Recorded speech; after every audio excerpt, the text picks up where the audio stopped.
Thank you so much for joining me today, Dina. How are you? I'm good. How are you? Thank you so much for having me. Oh, it's my pleasure. I'm so excited to meet you. Okay, girl. So I've been stalking you on TikTok for quite some time. I love your videos. And I love the content that you create. You're so positive and you give such good tips and stuff. I love your name, by the way. Oh, Dinapreneur. thank you. Yeah. I was like, how can I make this different? There's someone I follow who is really big and her name is Latinapreneur. And I'm like, well, that's already taken. I guess I'll have to put my name on it. So, Yes. No, I love it. I love it. And then you kind of went quiet on us, Dina.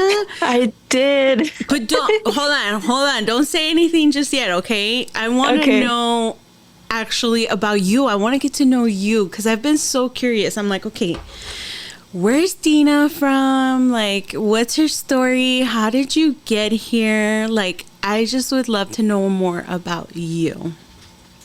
Yeah, I mean, it's been a journey. So I'm actually from Minnesota. Really, really cold right now. We just had like a snowstorm, and I am in so much need of the sun. So for anyone that's living in the Midwest, I feel you. We're almost done. It's almost March, literally a day away from when we're recording this. But Yes. yeah, I grew up in Minneapolis, South Minneapolis to be exact. I grew up with my grandparents who immigrated from Mexico and my mom too. And I went to school in South Minneapolis as well, and that was a whole roller coaster. And then I graduated from college in 2019 from the University of Minnesota with a bachelor's degree in psychology. Hold on. Don't overskip that. Oh, the claps. I love it. Yes, girl. That's so sweet. Thank you. I feel like I oftentimes forget what a big achievement that is just because I'm not Huge. necessarily using it right now. And I feel like a lot of us can relate in that aspect. But no, yeah, I was the first to graduate in my family. So that was super, super difficult. But I'm so proud of all the work I accomplished there. And literally right after I graduated was the pandemic. So like those first few years of being an adult, was kind of just figuring out this whole pandemic. And I job hopped a lot. So I started working in a group home for people with autism. And I Oh, kind of wow. figured out, yeah, that was a really hard job. Oh my I God. I did not last very long. I felt like it wasn't the right environment for me myself, and then I kind of learned that I was being severely underpaid. Now looking back at it now, and there's just a lot of friction with the boss, and I just didn't feel comfortable anymore. So I left that job and tried to transition in more so of a teaching role. So I worked at a bilingual daycare for a little bit, and that was really, really fun working with the toddlers, and I really liked it. And then I was working there actually when like the pandemic was in full swing. Oh my So that God. was really scary. But we're here now. Yes. And Girl, so you've had a hardship of like maybe the last 3 years, right? yeah, Because that's a lot of change. It is a lot of change, and I realize that now. I just really wanted to find something that I felt was right for me, and I think a lot of us, after we graduate from college, we think like we find that job and we have to stay there for 1 year at least, and that's just never been my thing. Good for If you. Good for you. yeah. If someone disrespects me, or if I just don't like the vibe that is going on there, I leave or try to find something better. And I mean, with that comes a lot of change, but I think also a lot of growth. And it is a very scary thing to do. But I've learned so much from all those different positions that I've had. Yes. And then throughout that too, I kind of realized like I've always been creative at heart. I've always loved to draw, act, dance, like something that that's like within me that's just love to be creative. I love to create things. So I was like, how can I incorporate that into my career? And so I kind of like did some research, and it kind of started off as like virtual assisting, social media management. And then I think my true dream was to really be a content creator. I grew up in the era of YouTube. Yes, And I am obsessed with YouTube. And like, that's like a long-term dream of mine, is to eventually have that be a career, just because I feel like there's so much to do there in terms of educating others and building this community that I just don't see. A Latina community that talks about like wellness, building this safe space. And that's kind of the lack that I saw, and which is why I decided to start that TikTok in the first place. Like, because I love learning about like self-development and wellness and all that in general.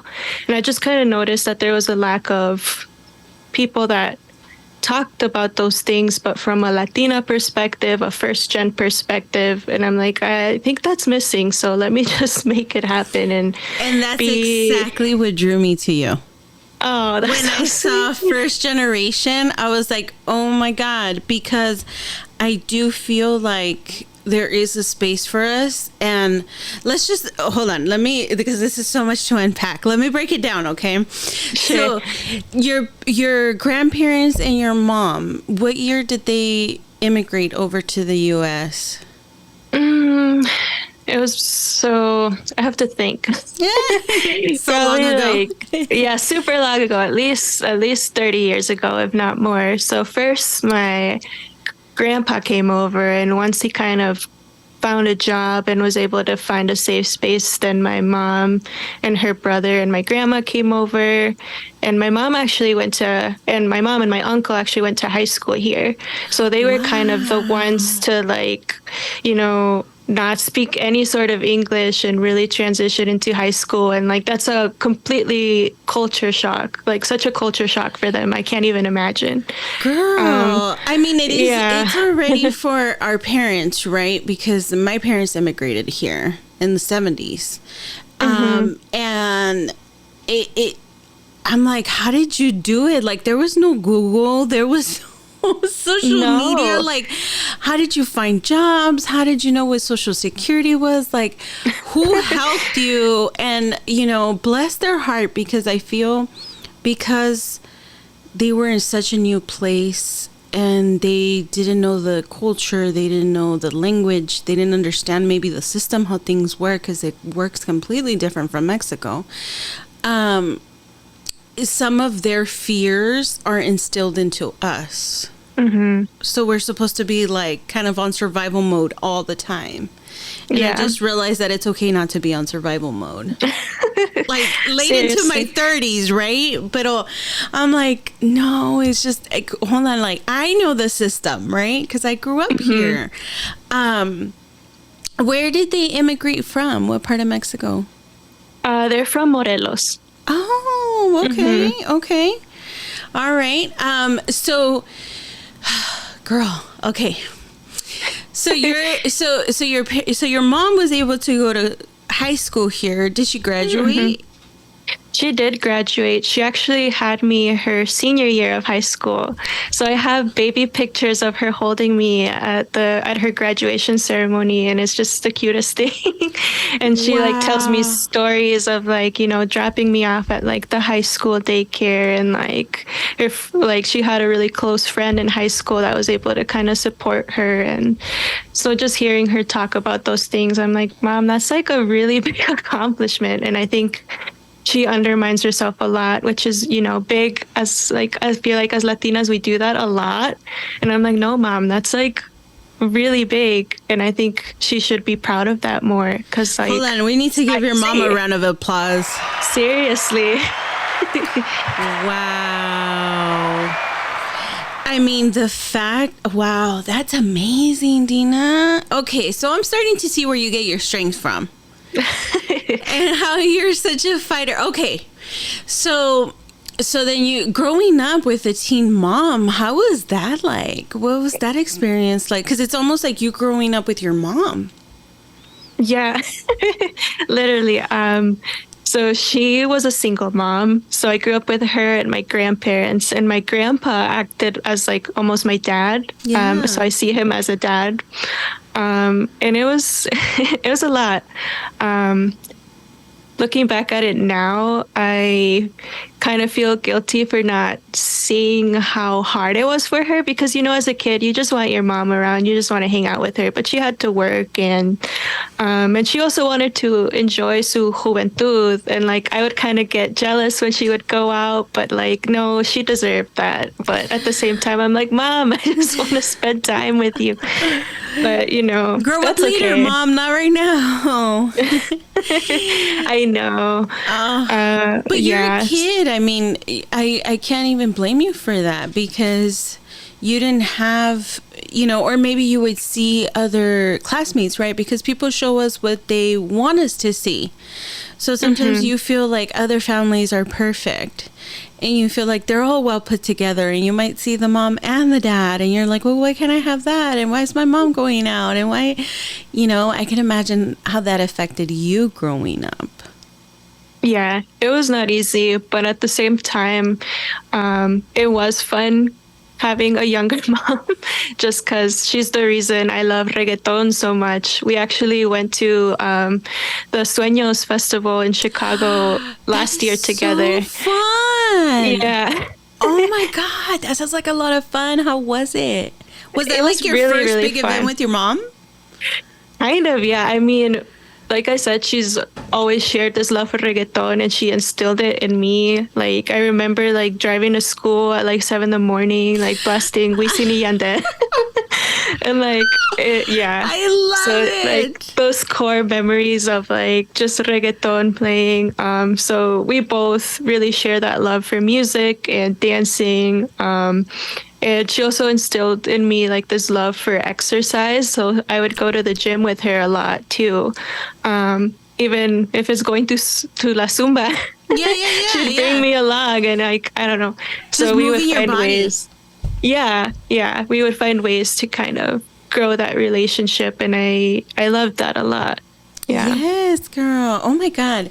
So, it seems like you had a difficult childhood, but there was still good things for you in them, right? Because you got to enjoy your mom in a different way. Because, girl, I could not play reggaeton in my house. I had to wait till I got my first car. And even then, like if my dad was going to borrow the car or my mom, I knew I had to take out my CDs out of there. I couldn't leave those in there because my dad would have I would get a lecture. Fair. So that is so cool to be able to do that with your mom. Even now, I'm like, Mom, can we listen to some Benito? And she's like, ay, no, es el diablo ese muchacho's foto. And, she has like all these preconceived notions because my parents are very old school. So that must have been fun in a way. All right, girl. So you're going to college and you decide on your major. At any point during you doing your studies, were you like, this might not be what I want to do, but I'm already too far ahead? So I actually didn't start with psychology. I started with architecture. Wow. Yeah, because I love to draw, and I was like, I guess I'm okay at math. Let's try it out. But I the love it. first year wasn't how I thought it was going to be. The program at my college was just very different. And I just kind of realized it wasn't for me. And I also had to take physics, and physics is not my strong suit. Like I don't get it. Yeah. So, and that kind of like brought me down a little bit. Like I think I almost failed the class. I got like a D, but like I could not care less. So I was like, I am so done with this class. Like I look back at it and we had a final and my, can we cuss on here or Yeah, is yeah, it? yeah. Yeah, yeah, yeah. But my dumbass forgot my calculator. So I'm just sitting there like, how am I going to finish this test? I'm not. I'm just going to write random numbers down. So, oh my God, girl, yeah, I I forgot would have my been calculator. sweating. I would have been sweating. Not that I would have done any better with the calculator anyways. So I was like, I just took the L. I was like, you know what? It's okay. We live and we learn. And Yes. then that's when I took the following semester, took a psychology class. And that's kind of where I fell in love with psychology. There's something about like learning about the human experience and psychology is such a broad field. So I was like, let's just start off here and see where it goes. And I really enjoyed the classes. I liked learning what I was learning. But because psychology is such a big field, I didn't really know where I was going to go with it, whether I was going to be a therapist or my idea at the end of my college career was to be a speech pathologist. Oh, okay. Yeah, because my brother has autism, so that has like a big inspiration in my career choice as well. Working with people with disabilities, but I just couldn't handle it. Unfortunately, it wasn't the career for me, but I still want to find a way to support that community.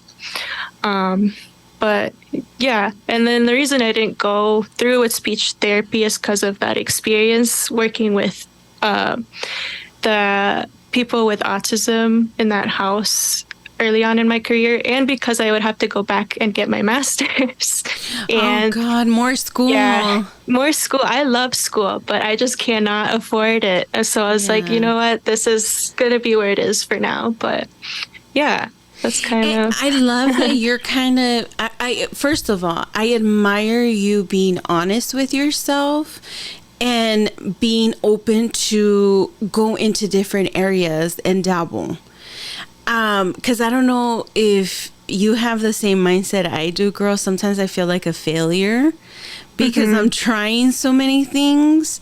But my therapist, I love her. I always give her a shout out, Eva. She always makes me think from a different perspective. And it's like, no, instead of seeing yourself as a failure, you're actually being open to different things. A lot of people don't have that option.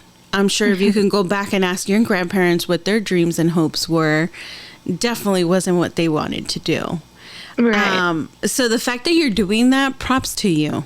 I love that. And I love that maybe my listeners can hear to this if they're going to school and you're not supposed to have it all figured out. No, not at all. It's not, okay to try different things. Yes. Yes. Yeah, even as like being like officially an adult now, even though I never feel like an adult, you're never gonna have it figured out.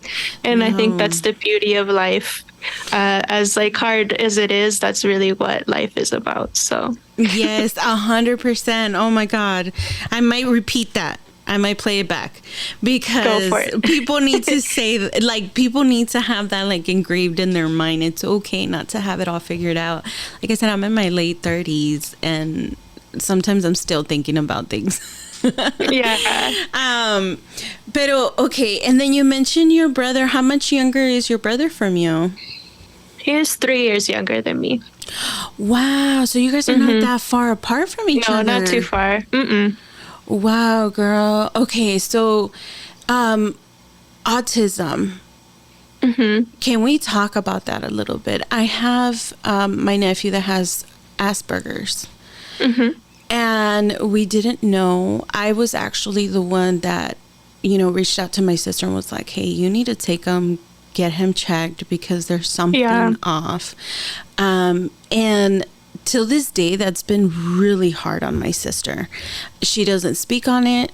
She doesn't share about it. And she actually, I don't have a relationship with her. I don't want to get like too deep into it, but I don't have a relationship with her for, I think it's been like 8 years. But, one of my biggest worries was that she would always hide him.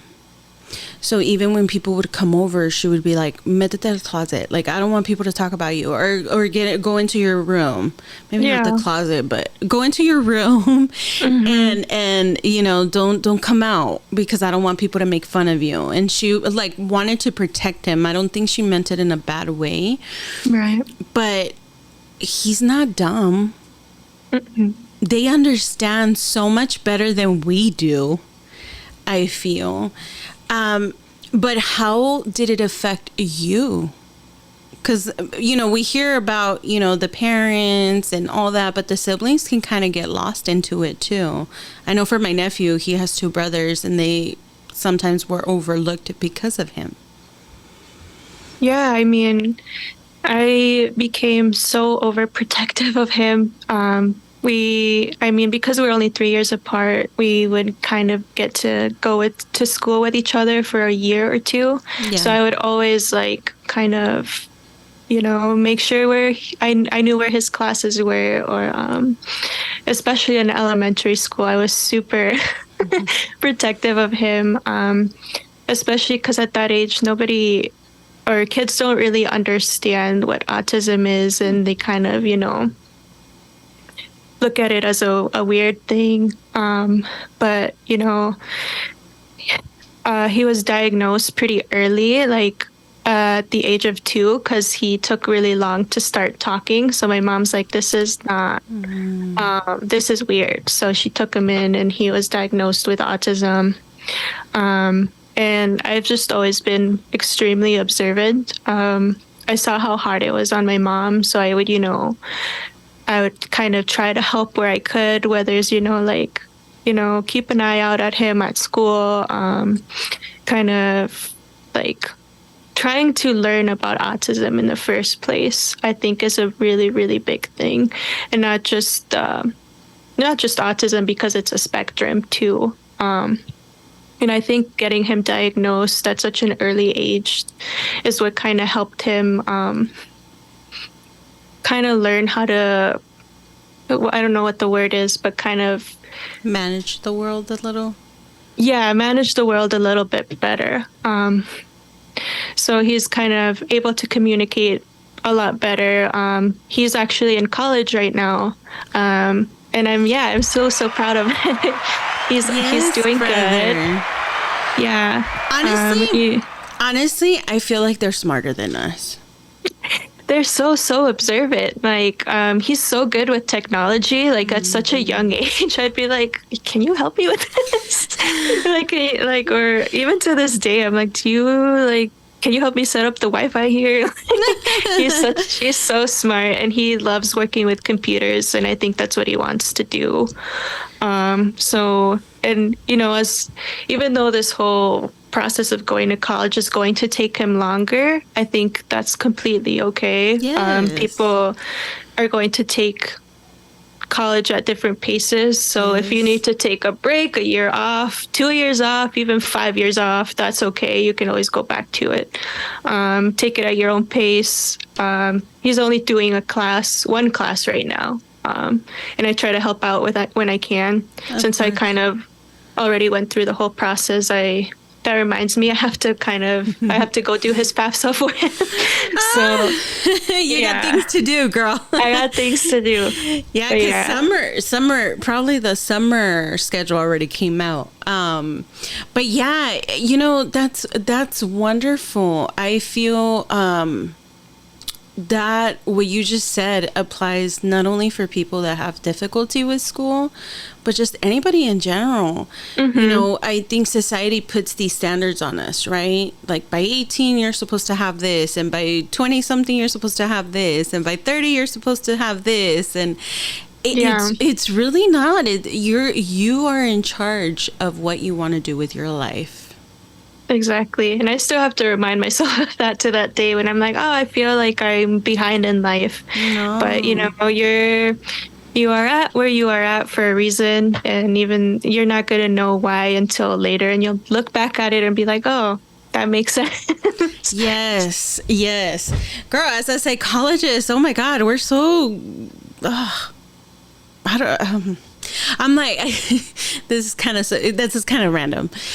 Pero siempre le digo a mi hermano, I have a younger brother, and I always tell him, I'm like, I don't know how God just hasn't eliminated us all and just started all over from scratch. Seriously. We're so complicated. So complicated. Very. But wow. Okay. So good for your brother. Wow. As a sister, I can see that maybe you took on a lot of the rules as a mom, because maybe your mom was busy working, trying to provide for you guys. And I can see where your kindness and your good heart comes from. Mm-hmm. That explains so much. Explains so much. So I love it because I'm getting to know you. Mm-hmm. All right. So, girl, okay. So many of us had to deal with the pandemic, like in different ways. You know, people were giving birth. There's pandemic babies. There's all that. But trying to figure out like what you're passionate about or how you're going to use your degree, if you're going to use it, if you're not going to use it. Oh, walk us through that. How was that? It was hard. But like having that period where we literally had to stay home, I'm like, it was so hard for me not to fall into this sort of depression. I feel like a lot of people experience that too, because it's like, okay, it's forcing me to really think about what I want to do with my life. Yes. But yeah, like I mentioned, I had gone through several jobs already, and the daycare I was working at during the pandemic, I didn't agree with how they were treating the employees. And there's just a lot of shady things going on. So I actually quit during the pandemic because I was just so frustrated. I'm like, so I didn't go back. And so it gave me this opportunity to really think about like, what am I passionate about? What do I really want to direct my time towards, et cetera, et cetera. And that's where I kind of started to look online and realize, like, you know what? I really want to be a business owner one day. I want to have some sort of business. And that's where I kind of fell into that whole virtual assisting and social media management role and kind of learned how to do that for a bit. And then once the pandemic was starting to get a little less bad, I took a role working at a school again. And that went okay. It was just a bit of a drive for me, and I deal with some driving anxiety, especially in the snow.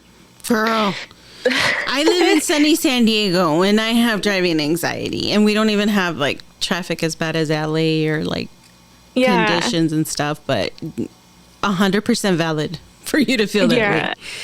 Yeah, I don't like to drive, so I'm like, okay, let me just also quit that job and go full into this whole social media management, virtual assisting thing. And I managed to get one client, and I felt pretty good about that. But then I kind of had this idea that things were going to happen faster than I thought. And that was not the case. So I went back to work at a retail location, and that was great. I actually really enjoyed that job. It was easy. It gave me enough like people interaction because I'm such an introvert. Really? So I am an extreme introvert. Wow, I would have never guessed. Really? Yeah. No. I am such an introvert, so I could only take working with customers for so long. But unfortunately, that company went bankrupt, so we were all laid off. And then again, I had to kind of go through the whole job hunting process again. And then I was like, okay, let me try corporate. And so this past summer? Yeah, I worked at a corporate location, and it was the worst experience I've ever had at a job. The job itself was easy, but first things first, I learned that I was getting paid a lot less than like a white colleague man. We were doing very similar things. He was also just fresh out of college, but he was getting paid a lot more for doing pretty much the exact same thing. And wow. Yeah, that pissed me off. So it would me too. I would go burn the supervisor's office. Seriously, and I already had to negotiate my salary prior to that. Like, so they wanted to pay me even less. And I'm like, okay.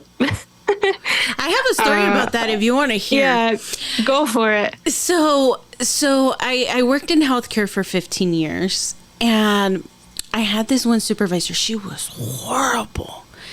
I don't know who puts these people in management. Where do they choose them from, girl? Because horrible people. Horrible.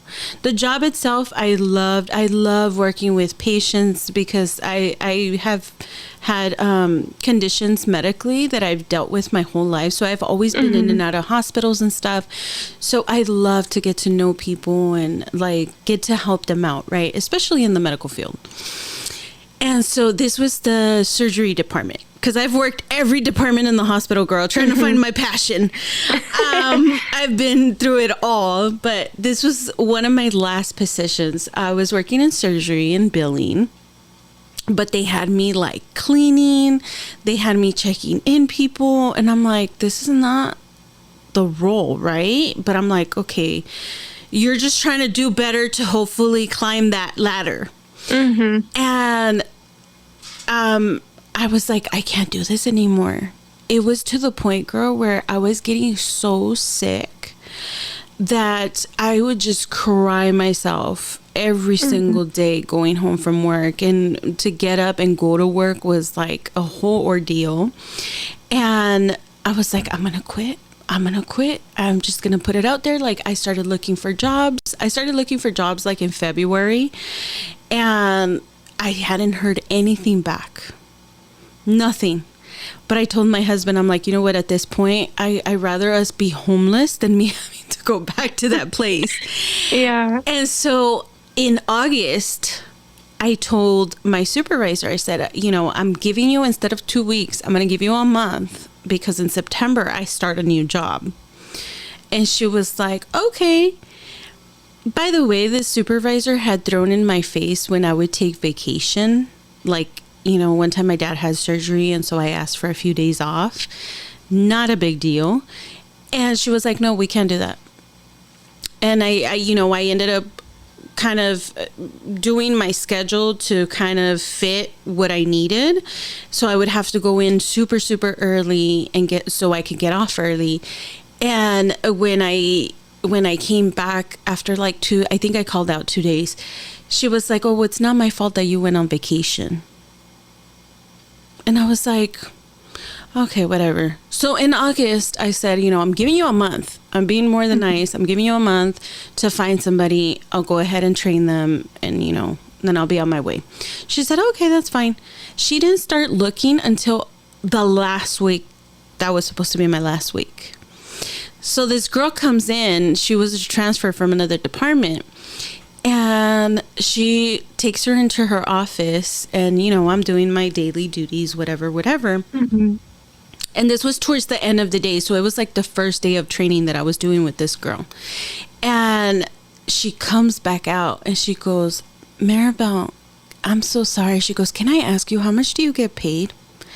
And I tell her, and she goes, can you believe they just offered me $2 more? But she told me not to tell you. And I said, and why are you telling me? And then she's like, and this is not to hoot my own horn, Dina, like at all. No. Not que ver. But she goes, you're such a sweet person and you really go above and beyond what this role is calling for you to do. And if they're going to screw you over, they're going to screw me over. And she never showed up again. Yeah. And the supervisor was so pissed. So then they had to like scramble and get one more person. They ended up getting a white guy. Tell me why. In conversation, he was like really cool. He was like a gamer. Like his whole thing was to be like a Twitch gamer or whatever. Sure. He comes back, or that day, you know, towards the end of the day, she calls him into the office and he comes back to me. And I'm like 10 minutes away from clocking out my last time, girl. I'm like, bye. And he's like, he goes, so what's the highest pay here? And I was like, huh? And then I go, I don't know. I wouldn't know. I've been here for a year and I'm where I started. And he goes, well, they just offered me $4 more than what they were paying me. And I was like, wait, what? And he didn't have to pick up the kitchen. He didn't have to clean. He didn't have to, like... Of course. And I was like, good luck, buddy. Like, just good luck. By the way, the supervisor was freaking out because I was literally training him on my last day. So I only had 1 day with him. She came back to me and said, you know, is there any way you can talk to your new employer and, like, make it so they can give you, like, 2 more weeks off? And I said, you know what? It's not my problem that you took vacation. Because she had taken 2-week vacation. Yeah. Not my problem, ma'am. Not my problem. So I go back because I would get like a discount with Mac and stuff. And so my coworkers would always order like lipsticks and stuff, and I would go and drop them off. The supervisor sees me. She starts yelling, Dina. She's like, Maribel, oh my God, are you coming back? And I said, no, ma'am, I'm not coming back. I go, what happened? She said, can you believe this new guy? He just quit. And I said, not my problem. Darn. Not my problem, ma'am. That's all you. All you. And he just ended up quitting. And I saw that job went, like, it ended up posting. And the weirdest thing, ahorita que dijiste, is, you know, everything happens for a reason. And you're at wherever you're at in life for a reason. I had told her I was going to start a new job September 6th. Mm-hmm. Like 2 weeks before my last day that I was supposed to work there, I actually did end up getting a call back from my dream healthcare organization that I've always been wanting to work for. Yeah. And September 6th, even though I had lied to her at the beginning, it ended up being true. September 6th. That's amazing. Right? Yeah, that's amazing. So God was like, don't worry, girl, we got you. Because this is... Seriously. But yeah, it takes a lot. It takes a lot to work in corporate America. And, you know, it's not even the jobs. It's mostly management. It really is management. Like, when you said that you would cry, I'm like, I would cry too. I would go, like, to the bathroom and just bawl because, like you said, they had me doing things outside of my job position. Mm-hmm. And I'm like, what is going on? I thought it was hard for this not to be something else.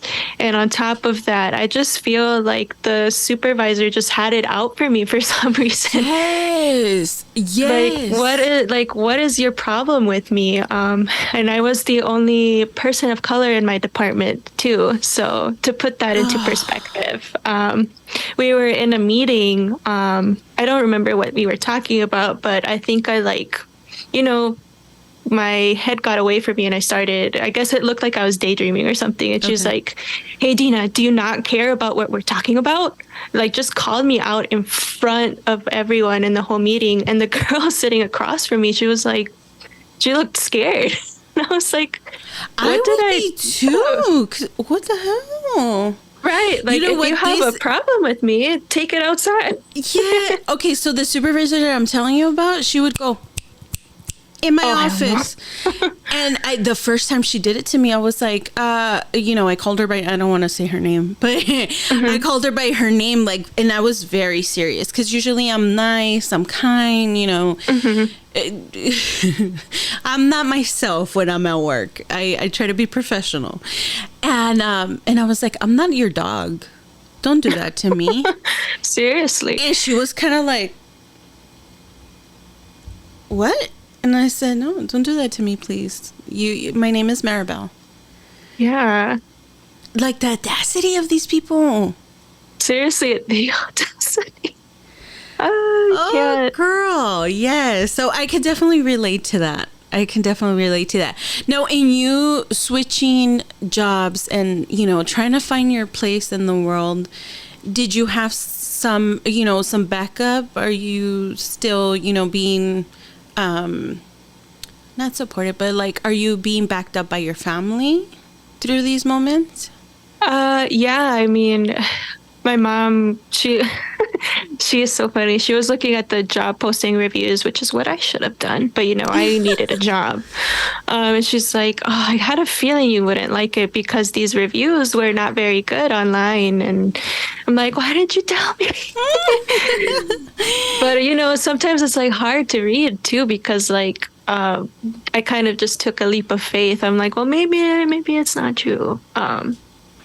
But it turned out to be true. You do that. So yeah, and like I think she also learned too, alongside with me, that like having a college degree doesn't equate to having a job. Unfortunately. So she was like, my family was so shocked. They were like even angry with me. Like, you have all this study, but why is this so difficult for you to get a job? You're smart, you're dedicated. Like, why is it so hard? And I'm like, yeah, you tell me. I mean, there's a lot of like systemic barriers. Like, it's so different when you're like a white guy named Chad who has all these connections because his dad works at a corporate. Nepotism, and he knows this guy who can get him in. Like, that's completely different, where we have to like build those connections from scratch, and that's really, really hard. Oh my God, immensely. And I've never understood how, okay, you're supposed to have like this master degrees and you go to school, you work your butt off, because I've had friends that are like honor roll in college, and like that's their life. Like, they don't go out, they don't nothing, like they're studying, they're doing everything possible. And then when it's time to apply, you're supposed to have like 15-year experience. Wait, what? What? Wouldn't you want somebody like fresh out of school that just learned these things and put it into practice, and maybe like be able to make the working environment a better place? There we go. That's insane to me. Insane. Yep. Have you come across that? Yeah, I mean, in a lot of roles, it's like, oh, you need to have this, and this, but also 10 years of experience. And I'm like, well, I was busy going to school and like trying to make money at the same time. So unlike some people that were more privileged to, fully focus on school and not have to pay for other bills, they were able to take those internships unpaid. And, that must be nice. Right. That must be nice. And unpaid internships are a total load of BS, if I do say so. So try to find paid internships if you're in college. Girl. It's free labor. Like, no, you are better than that. But yes. Like, if I want to volunteer, I want that to be on my own terms. I don't need to involuntarily do free work for you. Seriously. So. Wow. Okay. So now let's transition in what you've been doing in social media, girl, and the space that you've created, Dina's Corner, right? Yeah. First off, can you just let the listeners know, what your purpose was when you first started? For me, it was all about community. I wanted to build a space that little Dina would want to be a part of. Seeing someone that had similar experiences to me, similar walk of life, talk about topics that aren't being talked about in the wellness and mental health space. Because as nice as it is to to meditate, to journal, and all those stuff, it's a lot deeper for some of us. That first gen trauma is real, and people 100%. need. 100%, and people need to talk about that and normalize it. And also too, I'm such an advocate for therapy, and as you know, like therapy and like the Latino space, it's still kind of like taboo. So I really want to talk about that, and that it's okay to seek therapy. It's okay to take medication if you have to normalize all those experiences. So but also make it fun. It doesn't have to be so serious all the time. I think I love to laugh. I think that's like the best medicine sometimes. Yes. And, you know, all these topics don't have to be so serious. It's okay to kind of poke fun at them sometimes. So, yes, I love that, because right now what you just said, that little Dina would want that space. When I came across your page, I was like, where has this been? Why aren't we more of us doing this, right? And I do feel like there's a lot of spaces being created in the Latino world. Yeah. But I want to be honest with you, Dina. They're not all inviting, and they're not all for the people. They're just riding the wagon that right now we're popular thanks to Bad Bunny or Karol G or whoever you want to thank, right? I think people are just running into the train. And one thing that I've noticed that is such a toxic thing in our community as Latinos is that we see each other as competition when we're not. We should be able to reach out to one another and be like, hey, how did you do this? Like, can you help me? Like, you know, you would be surprised the people that I've reached out to and that have either never replied or laughed at me and said, no, thank you. Oh my gosh, that's so rude. And it's people that are on TikTok and on social media promoting Latino love and culture and oh my God, I'm like, if I could just expose these people, you know, like I wish. Yeah, we'll have to have a private conversation. Yes, girl, yes. Because a lot of people are not here. I don't feel like they're honestly here for our people and for us. And so when I came across your page and the way that you answered my email, you know, you didn't take 1,000 years and you didn't laugh at me. No, I would never laugh at you. You're trying to uplift our community, uplift voices. That's like, I have so much respect for you for putting yourself out there. It's not easy. So no, it's not. But I feel like, you know, our stories need to be told, because if I'm just looking at you on social media, I feel like you have a perfect life. Everything's perfect for Dina, right? She's so creative. Like, her pages are so cute. Her videos are, I can relate to her, but you know, where's the substance? Like, who is she? What are your struggles? I want people to learn about what the sacrifices that we make. The times that we do cry, because we cry.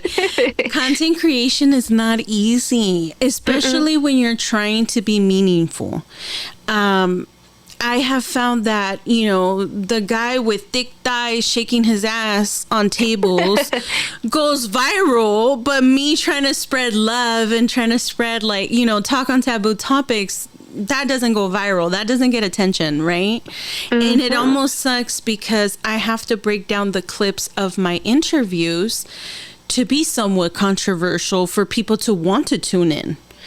And the little clips, you know, if I put a little clip of like, I had an abortion and, you know, girl, you should see those numbers. Oh, I can imagine. You know what I mean? Like, people want drama. People want, you know, to see you not thriving. And I'm like, no, like, let's be realistic, but let's also like promote love and wellness and, you know, therapy. I always talk about therapy, always, because the trauma that we carry as first generations, it affects us in every single aspect of our life. Yes. Every single aspect. And right now, que estás diciendo that your family reacted that way with you, I think of my younger brother. So there's 4 of us. The first 2 were teenage parents, were unable to finish, or were even unable to go to college, and one of them didn't even graduate high school. She had to get her GED. But I was the first one to go to college, but I didn't finish because I felt like it was a ripoff. I mean, you're not wrong. Yeah. And then my younger brother went to college, and he was the first one to graduate from college. And amount of jobs that he's had since he's graduated, and finally he found something complete opposite of what he studied. But he's happy. Yeah. He's happy. He's content. He has found his space. And, you know, not that long ago, my mom was like, ayúdale a tu hermano. Tiene que agarrar un trabajo con más horas, con mejor pago. Él fue a la escuela, sabe los dos idiomas. And I'm like, Mom, he's happy. Let him be happy.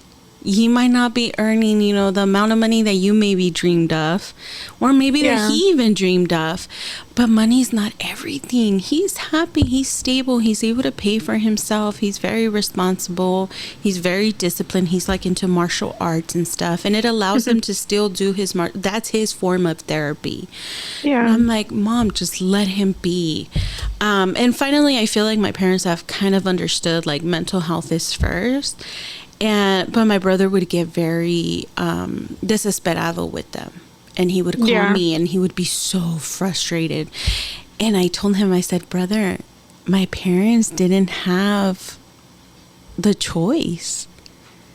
They don't understand why we're moving around in jobs because they had to stick to the job. Right. Because there was no other choice. My dad had to do jobs that, you know, gave out his back because he had a family to sustain. He didn't have like, oh, I you know, they're treating me wrong. I don't want to do this because guess what? He didn't have parents to fall on, but we do. Exactly. We know resources. We know how to get around in this country. They don't. Till this day, they don't. My dad believes that by working your ass off and collecting your 401k, you're going to be able to live the best life at 65. And they keep moving that 65 a little bit further and further. And people that are supposed to be in retirement enjoying their 401k are not.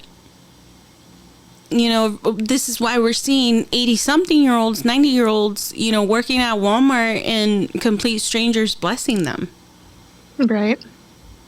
So it's not about working hard. It's not about sticking it out. It's about just finding what makes you happy. And not letting us get promoted by this whole, you know, go after the bag. Yeah. That's exhausting. Definitely. It really is. It's so exhausting. Dina, you have been such a pleasure to talk to. Oh, thank you. It's been my pleasure as well. So thank you. Yes. Oh my God. Okay. So before we leave, where have you been, Dina? I miss you. We need to address I have to get back to it. Yes. Where have you been, girl? So I dropped off in the summer. Being completely real and honest, I went through a really hard period of depression and anxiety. And I had to seek help and, you know, take a step back. I struggle with kind of this toxic productivity sometimes that like I feel like I have to do 1,000 things at once to really get, you know. So I'm like really working hard to, you know, take care of myself first and but still work towards my dreams. So, but I'm doing a lot better now.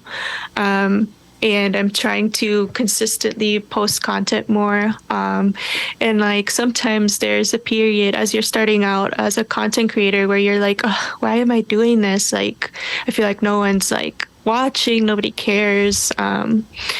And so you really have to kind of work past those thoughts. And you know what? Like, even if nobody cares, I care. It's something that I'm passionate about, and that I want to continue talking about. And then I took a break this past couple of weeks just because, again, like here, it's dark and gloomy all the time. So I've kind of been trying not to fall back into that seasonal depression as well. Oh, girl. It's so hard. Like, I think it's like partly cloudy right now, but for the rest of the week, it's not going to be sunny until like the following Tuesday. So it's like, it's really, really hard. So you need to come to San Diego, girl. Girl. I tried to tell everybody. I'm like, come to San Diego. No, that's like where my boyfriend and I want to move someday. So it's so cool that you actually live there. Like that's kind of like our dream place to live. You guys can come and visit. Aquí tienen su casa. I have a tiny little house, but aquí tienen su casa. You're more than welcome to come and visit me anytime. Thank you. Yeah. We need the sun. So. Yes. Get out of Minnesota, girl. So do you plan on coming back? Yes, of course. I have some stuff lined up for this following month. Will definitely be a lot more consistent. I promise. You can keep me accountable. So I promise I'll have a lot more stuff this month. So. Oh, I'm excited. So for the people that are listening, to my listeners, this is something that I have said before, and I will continue saying till the day I die. The way that you can support somebody is not always monetarily. Likes, comments. Let your favorite people on the internet know that they're your favorites. Mm-hmm. And why they mean so much to you. Because sometimes we put out stuff and we see no reaction. And I'm so sorry, but in mine, you know what I mean? Like, it just, you're mind fucking yourself. Like, yeah, nobody's watching me, and why are my views stuck at 200? And right, nobody, like, people are watching it, but nobody's liking it. And, you just start messing with yourself. Mm-hmm. And I feel like, many times I always try my best, even though I have to be honest. I'm not always on social media, but when I am, I try to leave positive comments. I don't go through the comments and read or try to fight with people. If I don't like something, I just keep on scrolling. None of my business. Obviously, that's not the content for me, but it's for somebody else. Yeah. But like I said, your best way to support somebody that you see on the internet doing their best, or your content creator, whatever, share their stuff, comment on there, even if it's just like a little heart emoji. That warms my heart. It does. So I'm gonna try to be more vocal with that, because that's even something that I need to work on, maybe, because God, like, it breaks my heart to know that you were doubting yourself. You should not doubt yourself. Thank you. That means so much. But like you said, you go through this period of like, why the F am I doing this? Yes. Do people like my content? Am I doing something here? And so it's just, like you were saying, reminding yourself that you really do have a purpose. Yes. So you're unique. And if you're trying to, start off as a content creator, just go for it. It's not one size fits all. Your journey is going to be completely different from someone that blew up, quote unquote, overnight. That does not happen, especially if you're trying to spread education and spread good vibes and not start any drama. So Exactly. Because I'm like, who are these insane people that go viral? That's what I'm like, robots. That's at least that's not what I want to see. I want to see like good stuff, but the good stuff is the one that never goes viral. Unfortunately. So don't stop creating, Dina, please. I won't. I promise. I might take breaks, but I will never stop. So, well, try to make like content so when you take your breaks, we're still seeing you. Yeah, that's true. It's very, very true. Yeah. I just gotta stop with this doubt. So. Yes, I believe in you, girl, and I am gonna hold you accountable. I am. Please do. Hi, girlie. Well, thank you so much for sitting down with us and giving us an hour of your time. Of course. I truly have enjoyed this conversation. I hope it's not the last time that we see you on here. I would love to have you on again. Please do. If you ever want me to speak on specific topics, I'd be more than welcome to. It's been such a joy. So yes. Yeah. All right, girl. Well, thank you so much. And to everybody tuning in, I hope you guys enjoyed it. All the information about Dina is going to be down in the description box, and I'll put it throughout the video here too, on YouTube, so you guys can go and follow her and support her. let's build this platform together, because I feel like every time I see somebody building a platform, I'm like, oh, I want to be a part of that. Yes. I want to be a part of that. So let's build this platform together. So we can all be little Dinapreneurs. Yes. I want to hear your story, or I want to support your small business. To do so, please go ahead and visit embracingmymarkings.com. Thank you for tuning in.